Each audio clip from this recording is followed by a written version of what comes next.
नमस्कार, आप देख रहे हैं दूरदर्शन किसान कार्यक्रम खेत खलिहान में आप सभी का स्वागत है। मैं हूं आपके साथ मोनालिसा। कार्यक्रम खेत खलिहान में हम आपके लिए खेती किसानी से जुड़ी हुई ऐसी महत्वपूर्ण जानकारी लेकर आते हैं जिसका लाभ उठाते हुए अगर आप अपने खेती किसानी के तरीकों में कुछ बदलाव लेकर आते हैं तो आप अच्छी पैदावार ले सकते हैं और अच्छी आमदनी कमा सकते हैं। तो आज की कड़ी में हम बात करेंगे खास तौर से तिलहनी फसलों की देखभाल के बारे में और इसके साथ ही बात होगी पपीते की खेती की। तो आइए शुरू करते हैं आज का ये कार्यक्रम। फसलों में हमारे देश में तिलहनी फसलों का भी खास स्थान है और ऐसे में जो तिलहन की फसलें हैं उनकी कैसे आप अच्छी पैदावार ले सकते हैं और किस तरह से फसल की गुणवत्ता भी अच्छी हो सकती है, इसके लिए फसल की अच्छी तरह से देखभाल करना बहुत ज़रूरी है। तो आइए जानते हैं किस तरह करें तिलहनी फसलों की देखभाल। ये जानकारी हम लेते हैं कृषि विशेषज्ञ से।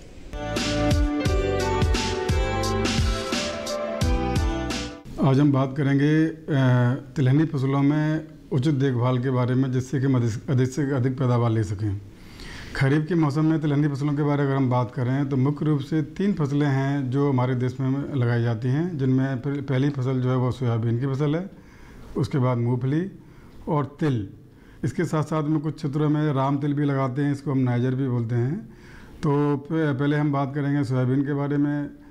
जो भी खरीफ के मौसम की फसलें हैं, तिलहनी फसलें, उनकी बुवाई ज़्यादातर किसान भाइयों ने जुलाई के प्रथम सप्ताह तक कर दी होगी और इस समय फसल जो है 45-50 दिन की अवस्था पर होगी।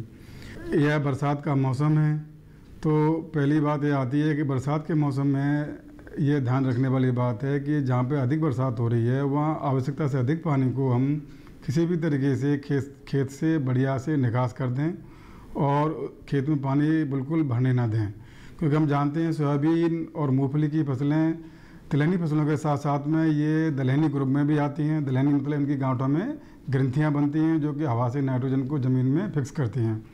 इसलिए अच्छी हवा के आवागमन के लिए ज़रूरी हो जाता है कि खेत में पानी आवश्यकता से ज़्यादा ना भरा हो। उसके लिए उचित निकासी की पानी के जल निकासी की व्यवस्था करना बहुत ही आवश्यक है। इसके साथ साथ देखा गया है कि कुछ क्षेत्रों में बरसात में काफ़ी लंबा स्पेल आ गया है, बहुत लंबा गैप आ गया है। तो ये अगर आप देखेंगे तो फसल की बढ़वार के हिसाब से भी ये क्रांतिक अवस्था है और इस अवस्था पर पानी की कमी होने से भी बढ़वार और पैदावार में बहुत बुरा असर पड़ता है।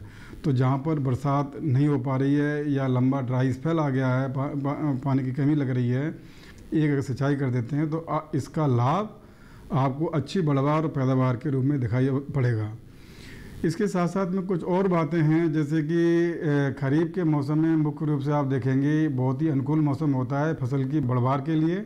इसमें न केवल फसलों की बढ़वार अच्छी होती है बल्कि दूसरे तरह के जो कीड़े मकोड़े और बीमारी और खरपतवार जो होते हैं हमारे, उनकी बढ़वार भी अच्छी होती है। तो जो खरपतवार होते हैं, जो अनैच्छिक पौधे होते हैं, इनसे हमारी फसलों में बहुत अधिक नुकसान होता है। शुरू की करीब 50 से 60 दिन की अवस्था जो होती है, सोयाबीन हो चाहे मूंगफली हो, वो इन खरपतवारों के लिए बहुत ही सेंसिटिव होती है। अगर आपने इस अवस्था में खरपतवारों को अगर कंट्रोल नहीं किया, इनका नियंत्रण नहीं किया, तो ये खरपतवार जो पोषक तत्व या पानी फसल को मिलना चाहिए उसको ये खरपतवार ले जाते हैं और इनकी ग्रोथ इतनी ज़्यादा होती है कि हमारी बाद में फसल को भी ये सप्रेस कर देते हैं और बाद में जो भी हम इनपुट का इस्तेमाल करते हैं उनको हमको भरपूर उसका फ़ायदा नहीं मिलने पाता है। तो इसलिए खरपतवार नियंत्रण बहुत ही आवश्यक हो जाता है। शुरू में कुछ किसान भाइयों ने जैसे बुवाई के तुरंत बाद बीज जमने के पहले कुछ खरपतवार नाशी का प्रयोग किया होगा। इसके बाद में इसे निराई गुड़ाई करने से भी बहुत अधिक लाभ मिलता है। निराई गुड़ाई मतलब कई बार क्या होता है कि बरसात हो गई, पपड़ी बन जाती है, तो निराई गुड़ाई करने से वो कि मिट्टी की ऊपरी सतह पर जो पड़ने वाली पपड़ी होती है वो भी टूट जाती है। उससे हवा का आवागमन मिट्टी में अच्छा होता है। इस प्रकार से निराई गुड़ाई करना तो ये एक बहुत ही अच्छी चीज़ है, लेकिन कई बार क्या होता है कि लेबर की उपलब्धता, जो हमारे जो इस काम को करने के लिए हमको आदमी चाहिए वो नहीं मिलने पाते हैं। तो उस अवस्था में कुछ शाकनाशी हैं, उनका भी अगर आप प्रयोग करते हैं तो निश्चित रूप से आप इन खरपतवारों को नियंत्रण कर सकते हैं। जैसे कि बुवाई के बाद में जहाँ पर मान लो अगर 20-25 दिन की फसल है तो वो इमेजाथाइपर करके एक शाकनाशी आता है। इमेजाथाइपर जो अगर आप देखेंगे सोयाबीन में 100 ग्राम प्रति हेक्टेयर के हिसाब से आप इसका जो है छिड़काव कर सकते हैं 500 लीटर पानी का घोल बना करके। तो ये पोस्ट इमरजेंस यानी बुवाई के बाद भी जो चौड़ी पत्ती वाले खरपतवार होते हैं उनको विशेष रूप से ये ख़त्म करता है। इसके साथ साथ में अगर आप देखेंगे तो सक्रिय पत्ती वाले भी खरपतवार आ जाते हैं।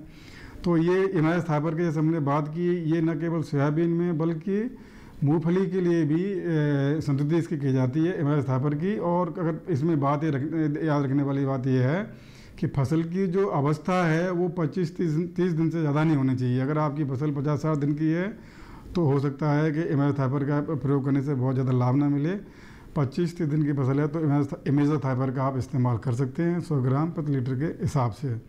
तो ये बात तो हो गई खरपतवारों की। और पोषक तत्व के बारे में अगर हम बात करें तो जैसे सोयाबीन और मूंगफली दलहनी ग्रुप की तिलहनी फसलें हैं, तो इनमें क्या होता है जो भी हम पोषक तत्व की मात्रा होती है खास करके नाइट्रोजन, फास्फोरस और पोटास, हम वो बुवाई के पहले बेसल डोज के रूप में आधारित खुराक के रूप में हम फसलों में देते हैं। उसके बाद की अवस्थाओं में अधिकतर ये संतुति की जाती है, किसी भी तरह के पोषक तत्व का प्रयोग नहीं करते हैं क्योंकि नाइट्रोजन का मात्रा की बहुत कम आवश्यकता होती है। 25 से 30 किलोग्राम नाइट्रोजन चाहिए और हम इसको एज ए स्टार्टर डोज जो आधारित खुराक होती है उसके रूप में इस्तेमाल करते हैं। लेकिन कुछ क्षेत्रों में जैसे जहाँ पर लग रहा है कि बोरोन कुछ जो सूक्ष्म पोषक तत्व होते हैं उनकी अगर कमी हो जाती है तो हम उस अवस्था में इन सूक्ष्म पोषक तत्वों का छिड़काव सोयाबीन और मूंगफली की फसल पर कर सकते हैं। इससे निश्चित रूप से फसल की बढ़वार पर बहुत अच्छा प्रभाव पड़ता है। जैसे कि आप जानते हैं सूक्ष्म पोषक तत्व भी पौधों की बढ़वार के लिए बहुत ही आवश्यक होते हैं। अगर इनकी कमी ज़मीन के अंदर हो जाती है तो कितना भी हम नाइट्रोजन, फास्फोरस, पोटास को डालें वो इसकी कमी को पूरा नहीं कर पाते हैं। इसकी कमी इसी को डालने से पूरी हो सकती है। तो कई जगह पर जिंक की कमी देखी जाती है। आप देखेंगे खास करके उत्तर भारत में कई सारे जो क्षेत्र हैं जहाँ पर जिंक की कमी है, और जिंक की कमी को दूर करने के लिए जिंक सल्फेट अगर आपने शुरू में नहीं डाला है तो इसका एक घोल बना करके जिसमें 5 ग्राम जिंक सल्फेट और 2.5 ग्राम जो बुझा हुआ चूना इसको प्रति लीटर पानी में मिला करके इसका छिड़काव करें। करीब 400 से लेकर 500 लीटर पानी प्रति हेक्टेयर के लिए सफिशेंट होता है। इसके साथ साथ में कुछ क्षेत्रों में बोरोन की भी ऐसी कमी देखी जाती है और इसके जो लक्षण होते हैं पत्तियों पर निश्चित रूप से दिखाई पड़ते हैं। तो और इसके साथ साथ में अगर आपने सॉइल हेल्थ कार्ड बनवाया है तो आपको पता है कि मिट्टी का आपके स्टेटस क्या है। तो आप देखेंगे बोरोन का भी कई जगह पर तिलहनी फसलों में काफ़ी कमी देखी गई है। तो उस अवस्था में भी आप 2 ग्राम बोरेक्स को प्रति लीटर पानी में मिला करके छिड़काव करते हैं तो इसका भी बहुत अच्छा प्रभाव फसल की बढ़वार पे पड़ता है और बाद में ये हमको अधिक पैदावार के रूप में परिलक्षित भी होता है। इसके साथ साथ में अगर हम बात करें तो एक और जो महत्वपूर्ण बात है तिलहनी फसलों की इस मौसम में वो है लगने वाले प्रमुख कीड़े और बीमारियों के बारे में। बहुत सारे कीड़े इस समय लगते हैं और अगर आप डेली खेत में जाते हैं आप देखेंगे शुरू में इनका जो कीड़े होते हैं इनकी जो संख्या बहुत कम होती है। इस अवस्था में अगर आप इसको कंट्रोल कर लेते हैं तो आप फसल को अच्छे बचा सकते हैं और अच्छी पैदावार ले सकते हैं। जैसे हम सोयाबीन की बात करें एक ब्लू बीटल करके आता है और ये निशाचर टाइप का होता है, रात में निकलते हैं पत्तियों को खाते हैं, बहुत नुकसान करते हैं। तो इनके लिए क्या होता है जैसे अगर आपने फसल चक्र को बढ़िया से अपनाया है इंटरक्रॉपिंग में जैसे कुछ बाजरा या दूसरी तरह की कपास इनको लिया है तो इसका प्रकोप कम हो जाता है। लेकिन इसके साथ साथ में ये ऐसे निशाचर टाइप के जो कीड़े होते हैं इनको कंट्रोल करने के लिए ये लाइट की तरफ अट्रैक्ट होते हैं। तो हमको जो प्रकाश प्रपंच बोलते हैं लाइट ट्रैप होते हैं उनको अगर खेत में लगा देते हैं तो निश्चित रूप से जो है ब्लू बीटल का प्रकोप कम हो जाता है। इसके साथ साथ में जैसे कई तरह की इल्लियाँ इसमें कैटरपिलर जो होते हैं जैसे अलसी की इल्ली और बिहार की सूढ़ेदार जो इल्ली होती है वो भी काफ़ी नुकसान करती है। बिहारी हेरी कैटरपिलर बोलते हैं हम इसको। इसके अलावा सफ़ेद मक्खी होती है इससे भी काफ़ी नुकसान होता है। सफ़ेद मक्खी यानी वाइट फ्लाई जो होती है ये केवल उसकी पत्तियों का रस चूस के नुकसान नहीं करती है। इसके साथ साथ में एक वायरस होता है मोज़ेक वायरस सोयाबीन, उसको भी ये एक पौधे से दूसरे पौधे में फैलाती है। तो इन कीड़ों को नियंत्रण करने के लिए आप खेत में देखें और आपको लगता है कि इन कीड़ों का अगर प्रकोप है तो ये लाइट ट्रैप या फेरोमोन ट्रैप्स इसको लगा सकते हैं। इसके साथ साथ में कुछ कीटनाशी का भी आप इस्तेमाल कर सकते हैं। जैसे डाईमेथो 30 EC है, करीब इसकी 1 लीटर की मात्रा प्रति हेक्टेयर के हिसाब से सही होती है, और इसका अगर प्रयोग करते हैं तो काफ़ी हद तक इसको आप नियंत्रण कर सकते हैं।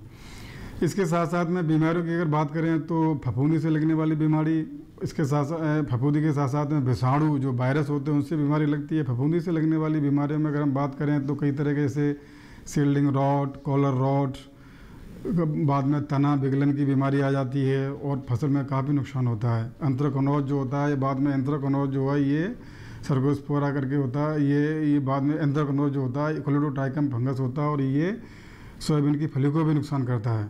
तो इन फंगस वाली जो बीमारी होती है इनको नियंत्रण करने के लिए आप पहले तो ये बात होती है कई तरह के कोलेटरल होस्ट होते हैं इन फंगस के, जैसे कुछ खरपतवार हो गए या अनैच्छिक पौधे, दूसरे सोयाबीन के पौधे जो बाइल टाइप के होते हैं वो निकलाते हैं, उनको आप नियंत्रण करें समय समय पर।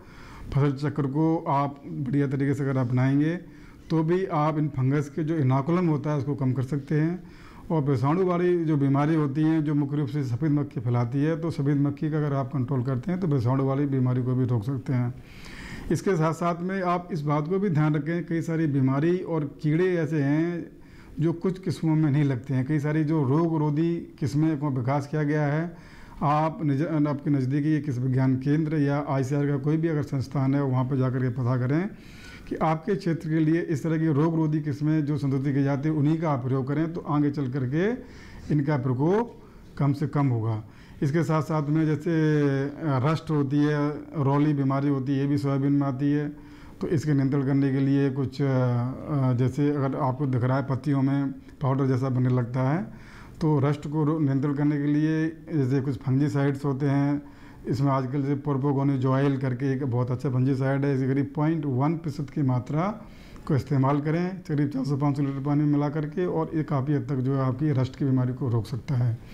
इसी प्रकार से मूंगफली की आप देखेंगे, मूंगफली की फसल में इसमें फूल की अवस्था पर होती है, पैगिंग बोलते हैं, इसमें फूल जो ज़मीन के अंदर जाने लगता है, और आप जानते हैं कि मूंगफली का जो फूल खिलने के बाद ज़मीन के अंदर जाता है वहीं पे जाके फली का विकास होता है।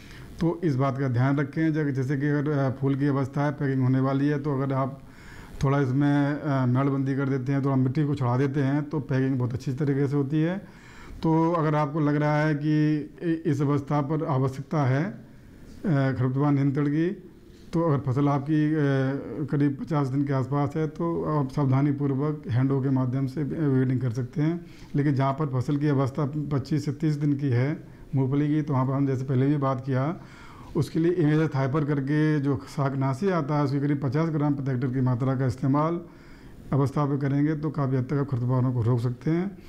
मूंगफली की फसल में भी कुछ कई तरह की बीमारी और कीड़े आते हैं। बीमारी में हम बात करें तो टिक्का की जो बीमारी होती है बहुत ही काफ़ी बड़े क्षेत्र में आती है। आप देखेंगे अगैती टिक्का, पछेती टिक्का करके होता है, और ये भी फंगस से होने वाली बीमारी है, और इससे काफ़ी नुकसान होता है। पत्तियों में धब्बे पड़ने लगते हैं और चितकबरे टाइप के, बाद में पत्तियाँ पीले पड़ के मर जाती हैं, और इसमें इस तरीके से बढ़वार कम होगी और फलियों का विकास भी कम होता है, पैदावार कम हो जाती है।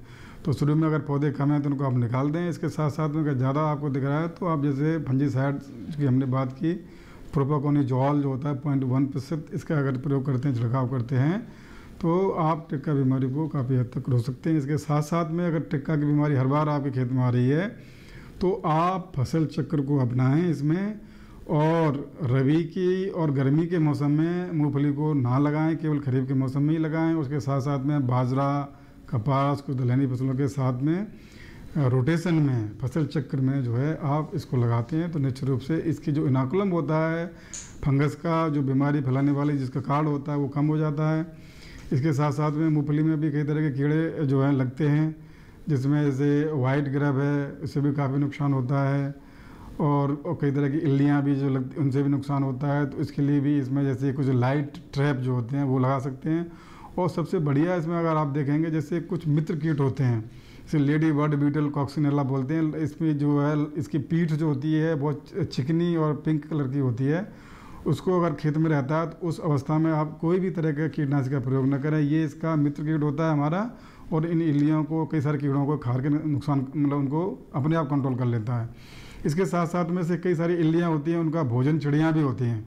तो चिड़ियों को बैठने की व्यवस्था करने के लिए आप अपने खेत में टी के आकार के कुछ स्टैंड जो या लकड़ी की जो है शाखाएँ, जो खेत में अगर 1 हेक्टेयर में करीब 25-30 शाखाएँ या कुछ इस तरह का जो वार्ड पर्च करके बोलते हैं, बैठने की व्यवस्था कर देते हैं, तो चिड़ियाँ आकर के खेत में बैठती हैं और इस तरह से कुछ कैटरपिलर्स या इल्लियाँ जो बनती हैं वो उनको खा जाते हैं।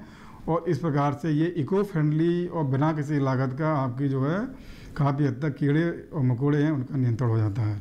तो इन बातों का ध्यान रखेंगे तो निश्चित रूप से आप तिलहनी फसलों से अच्छी बढ़वार और पैदावार ले सकते हैं। तो अभी आपने जाना अच्छी उपज हासिल करने के लिए तिलहनी फसलों की देखभाल किस तरह से करें। इसी के साथ कार्यक्रम खेत खलिहान में वक्त एक छोटे से ब्रेक का। ब्रेक के बाद बात होगी पपीते की खेती की। आप बने रहें दूरदर्शन किसान पर।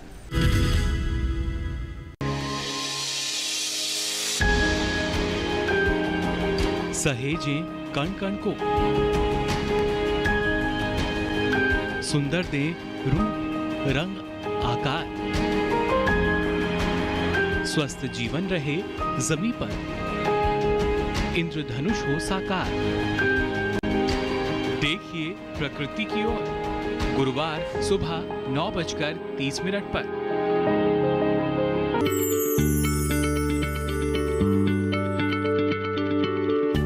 क्या आप किसी बीमारी से परेशान हैं? चाहते हैं डॉक्टर की सलाह? तो हम हैं आपके साथ, बताएंगे आपको जीने की राह। समस्याएं आपकी, समाधान देश के मशहूर विशेषज्ञों के। घर बैठे बात करें देश के जाने माने डॉक्टरों से। हमारे लाइव प्रोग्राम स्वस्थ किसान में हर शनिवार शाम 6 बजे से 7 बजे तक। ब्रेक के बाद आप सभी का फिर से स्वागत है। आप देख रहे हैं कार्यक्रम खेत खलिहान। आज हम बात करने वाले हैं पपीते की खेती की। जी हाँ, पपीता एक ऐसा फल जिसे सब्जी के रूप में भी लोग इस्तेमाल करते हैं और फल के रूप में भी इसकी अच्छी खासी मांग होती है इसके पौष्टिक गुणों को देखते हुए। ऐसे में अगर किसान पपीते की व्यावसायिक खेती करे तो वो अच्छा खासा मुनाफा कमा सकते हैं। तो आइए जानते हैं कैसे करें पपीते की खेती।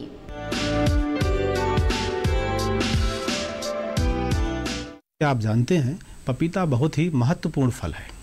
ये एक ऐसा फल है जो सबसे कम समय में फल उत्पादन देता है। इसके इसी गुण के चलते पूरे भारत में इसकी खेती बहुत अच्छे तरीके से की जा रही है।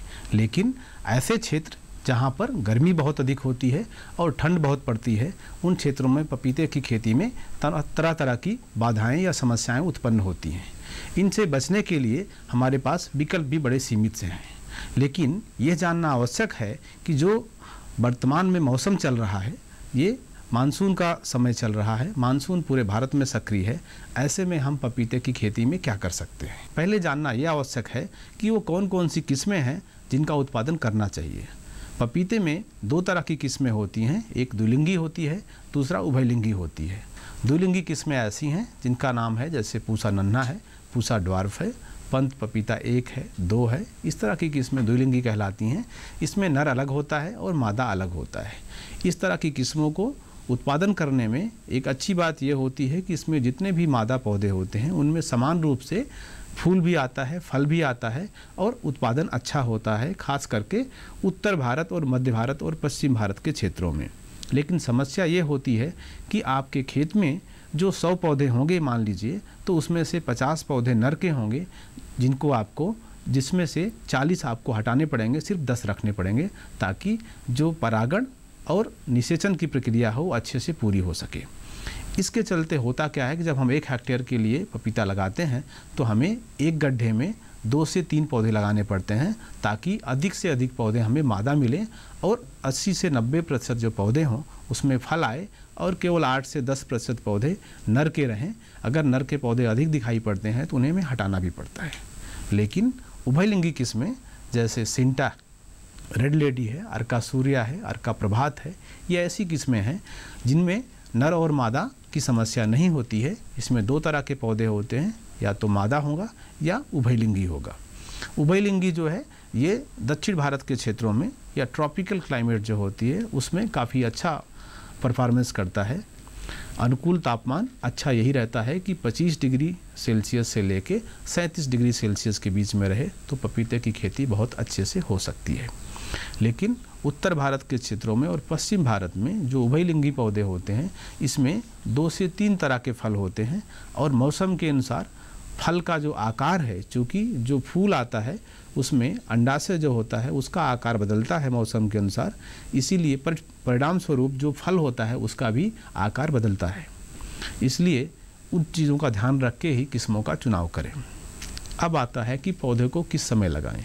पौधा जब भी आपको रोपाई करनी हो, पूरे भारत में अलग अलग मौसम है, लेकिन सामान्य रूप से 2 मौसम प्रमुखता पूरे देश में एडॉप्ट किया गया है या पालन किया जाता है। एक है कि 15 सितंबर से 15 अक्टूबर के बीच में रोपाई करें, दूसरा है 15 फरवरी से 15 मार्च के बीच में रोपाई करें।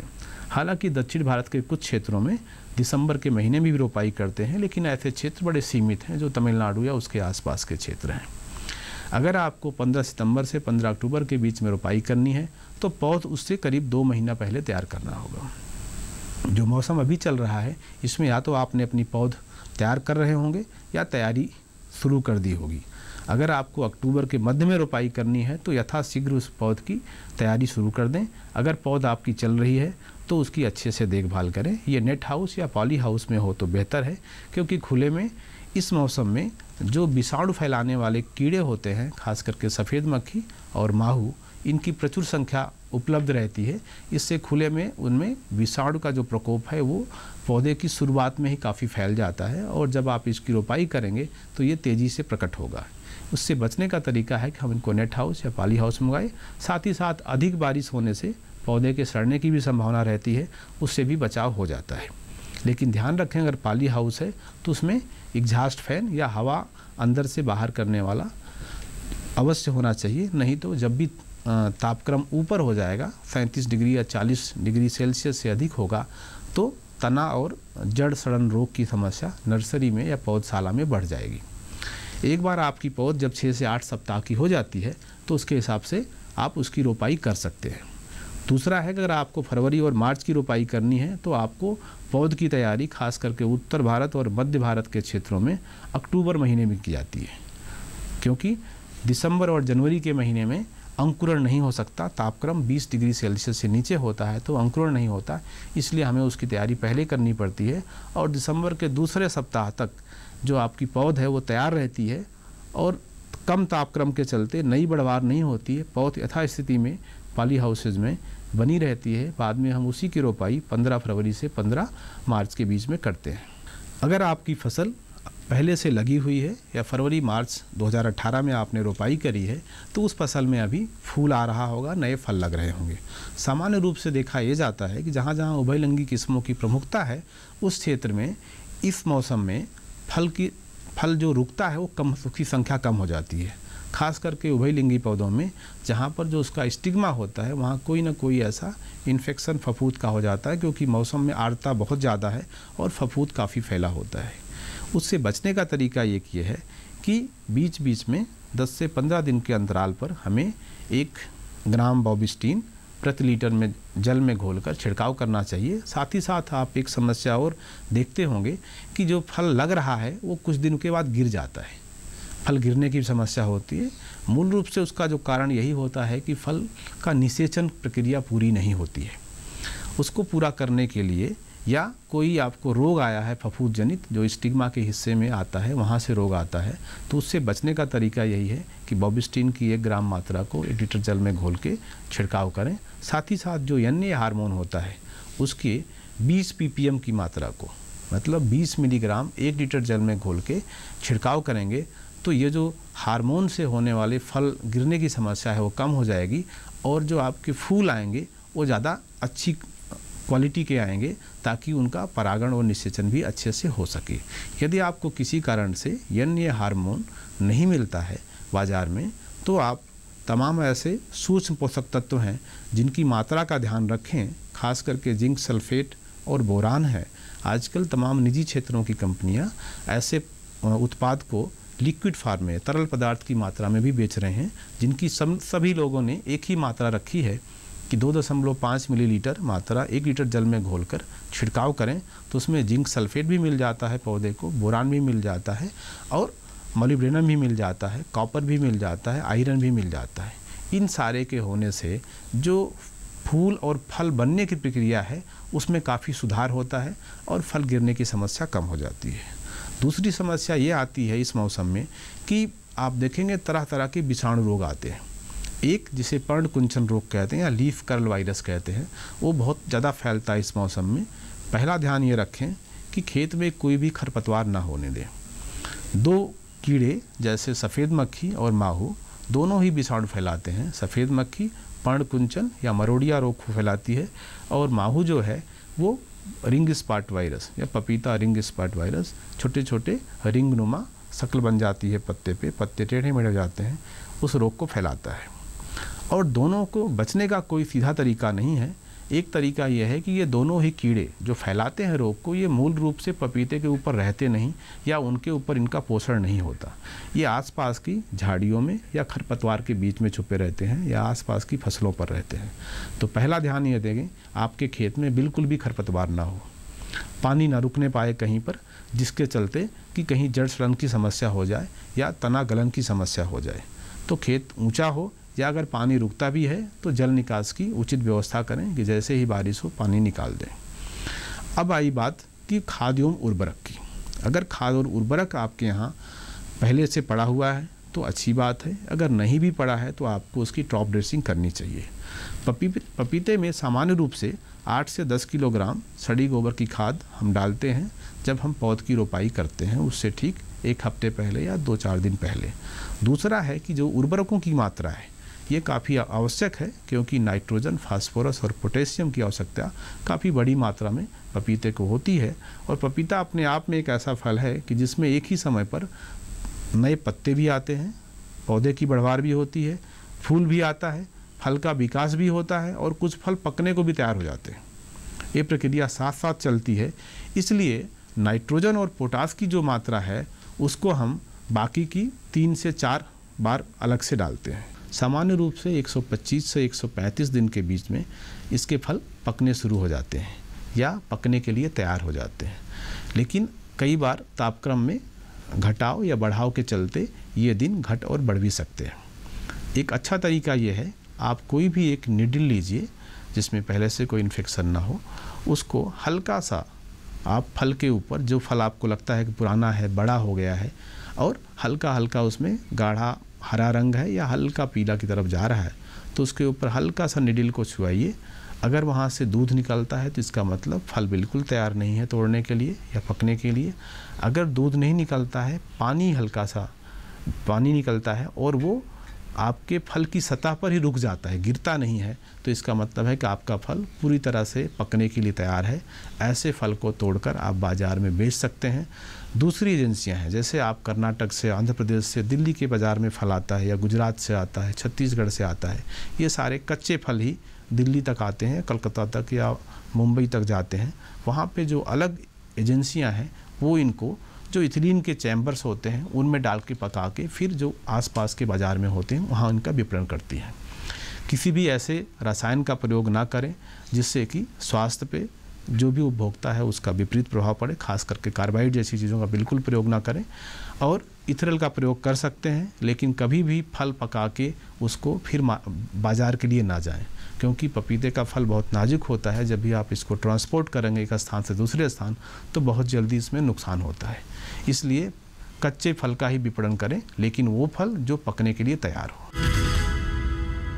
तो अभी आपने विस्तार से जाना पपीते की खेती के बारे में। इसके साथ ही कार्यक्रम की शुरुआत में हमने तिलहनी फसलों की देखभाल को लेकर महत्वपूर्ण जानकारी आपको दी है। हमें उम्मीद है कि ये जानकारियां आपके लिए फायदेमंद साबित होंगी। इसके साथ आज के खेत खलिहान कार्यक्रम में बस इतना ही।